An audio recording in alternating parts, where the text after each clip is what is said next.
Avram. Me ma Avram madam. I wanted to see our generation. What your interest is about. What's your interest? So when I see to it that this is at the center of your interest, and the minya botramana me mane pine sesiano menk or maho or nyamaho else abodam na tiafaso. Yo no na be for Hene wada Roma AMP boss and me no wasia enra yet say Reverend Apostle Prophet Ogyaba say asem obeka say Avram obema na niafra on the 21st no yeah no oboa no already Ghana for obeye na what is ansem we dey na wo ka fa ho on say dey bia me ka kire wo mo say asofo no a wo mo Ghana ha no titru asante region asofo no wo so wo ya asofo no a wo mo firi asante mamu no wo mo boa e ya twen hihye me da 1996 ana evangelist o say kwa me bie the history of ministry e che no evangelist o say kwa me ade me spirit ne me honhom ya adwuma saa obenya sika over 17 years no ohu me kura no hwe anim that time me to na me kapre me catch evangelist o say kwa me degree after say kwa me apostolic faith mission awo Kasua la Belia campus odi agura mama ne ka wotimako no me kaso kansase diga fa sa kwa me de ne ba no so ene ne na ye twa me na me ka kire wo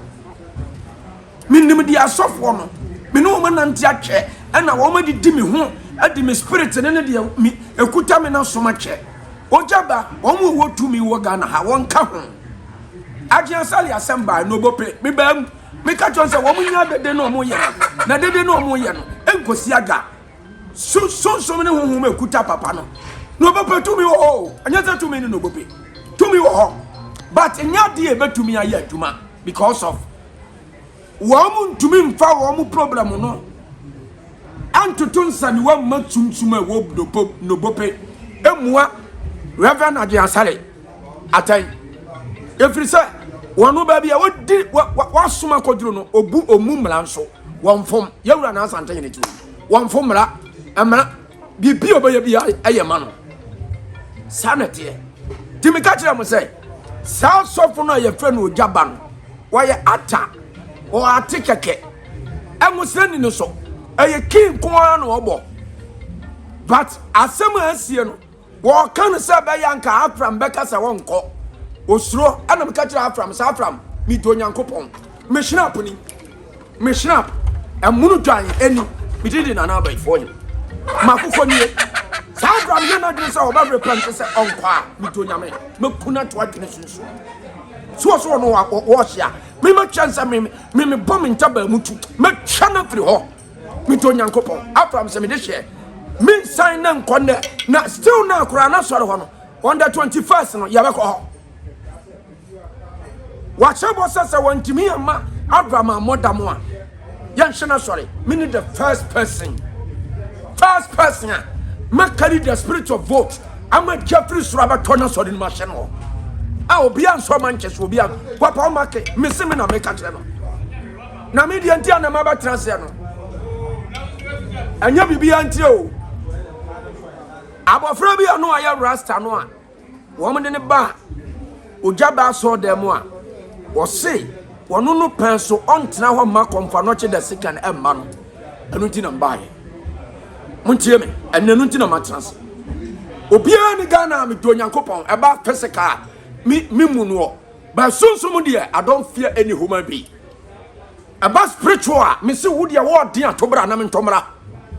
wo awuso wo den no a wo de also sunsum wo ben wo kuta de wukura no me do nyankopon me se the whole Ghana Abeyifo Hene na me tey nya fa na me ba kire okasa ba kire wadan anu de e be gya ho but ye ka tumi a obi ntimi fa nkwase asam ma me so me da ma me ho to me yem aduma ma yem aduma me ka samu ye tumi samu obi ntimi nsanya me do nya me ka soro ka fom obi ani asase so Ogyaba ntie me Ogyaba wo ma wo yere wonim saa entokwa na waka no akwati se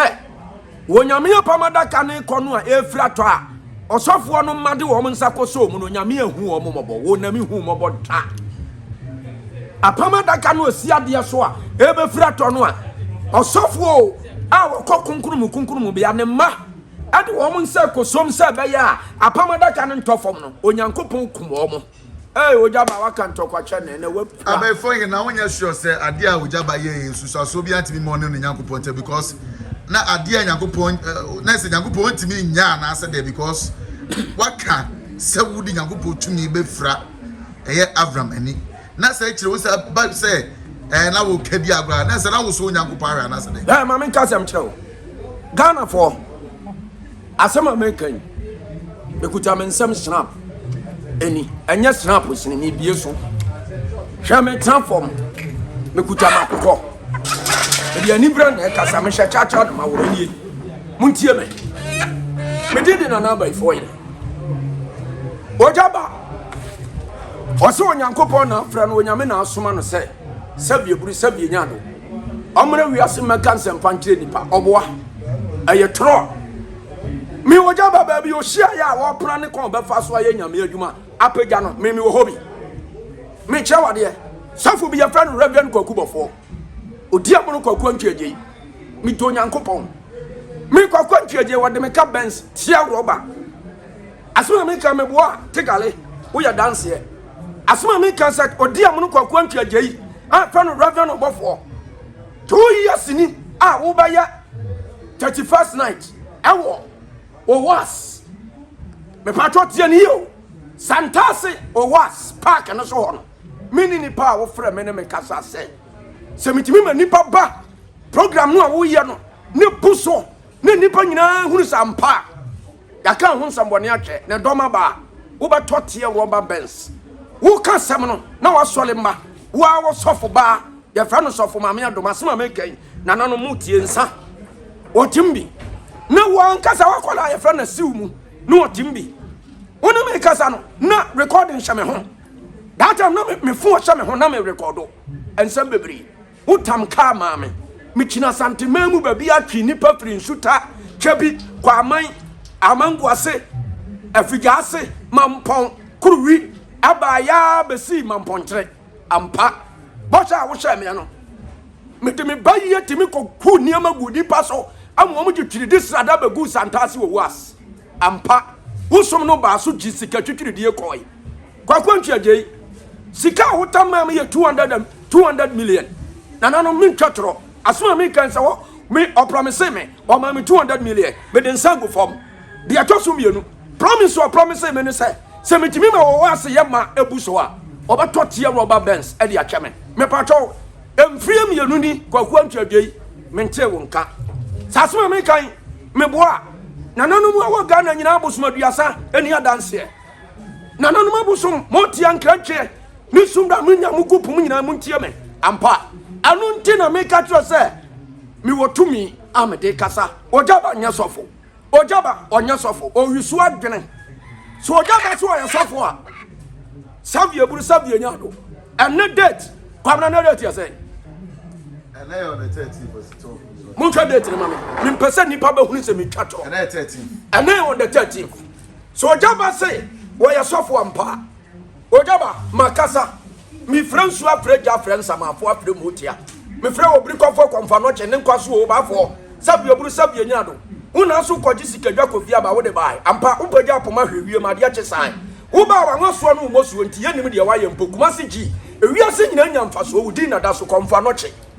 bo bema me sa ho aye dan ma yude ni wo piafo ni Ogyaba wo kana semi bibia oba wiase banya mfie de wadure ne so mfaso a waba ne se nkrofo ma me ba no ho ba jiska Ogyaba nya sofo mi to nyame Ogyaba bia na no akasati asante komfa no che se wonu panso wan panso ma komfa no che nsama sawo Ogyaba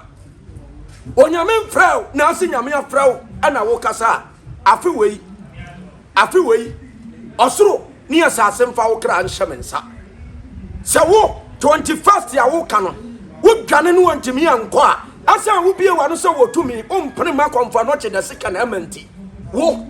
sadam no a wo si abakọ afra boche no so nananom mfa ma wo Satam no Ogyaba na nanom mfama manu atopia wakukoni sansa YouTube mojament mi kotwa na momi mamboja ne ma na wo ba hunu de yebesi afie wo mi manu ato pia na wadaru ma na obi pe o akira kwa na se obi pe so yebi mana da se bre mi wo kuma sitafo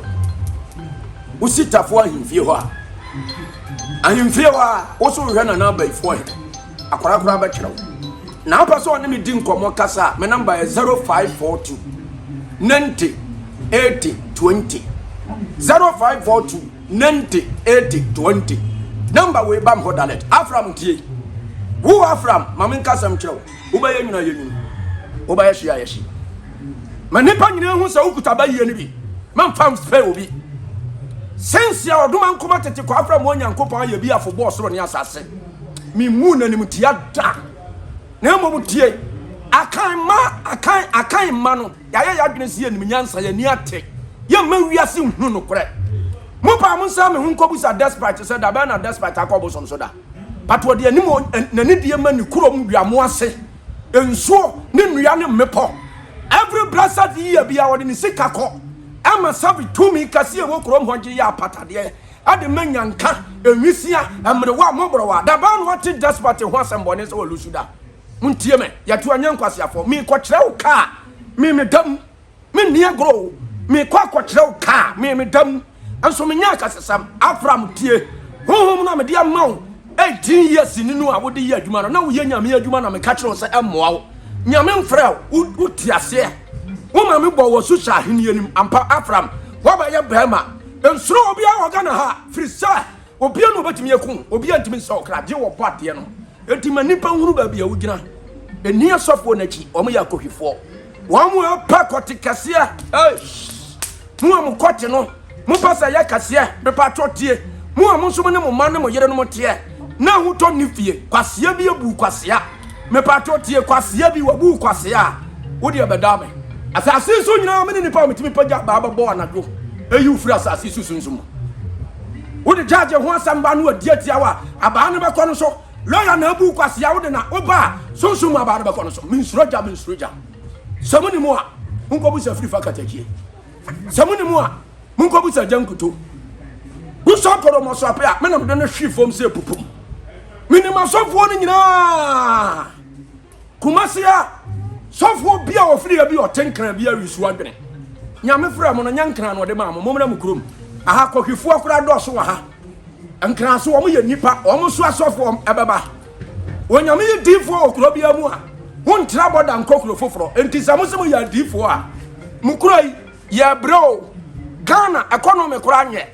se utimi kasa manyame mo obi bodam dia ani Ogyaba ya Ghana economy ni yai min kasa mechia o mampanyine na nakofo ado yewura opemso o mechia o baafo o mama mo so wona nyansa ne adoma hye o ma nimde ya wo dia untini ya wo ba bi tia dudu anyankopon no wa wiew wo ma ho to nya ni da so mpagya Ghana afia bato ebatuyi musuo nsi menu agrada asomate se onsem oni nti wo yale da South Africa maba ho na mabekirem bye bye.